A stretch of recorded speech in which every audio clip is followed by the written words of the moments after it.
कहते हैं हादसों में लोग सबसे पहले अपनी जान बचाते हैं, मगर एक माँ ऐसी भी थी जो डूबते हुए भी अपने बच्चे को सीने से लगाए रही। समंदर की लहरें बहुत तेज थीं, कश्ती आहिस्ता आहिस्ता डूब रही थी, हर तरफ चीखें थीं, खौफ था और हर इंसान सिर्फ अपनी जान बचाने में लगा था। मगर उस हुजूम में एक माँ खामोश खड़ी थी।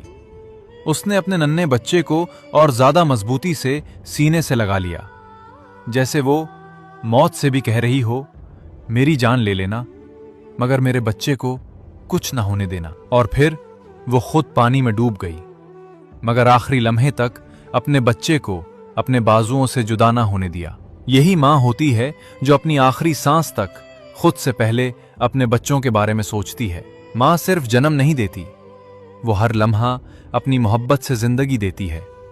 और शायद इसीलिए माँ की मोहब्बत दुनिया की सबसे सच्ची मोहब्बत कहलाती है।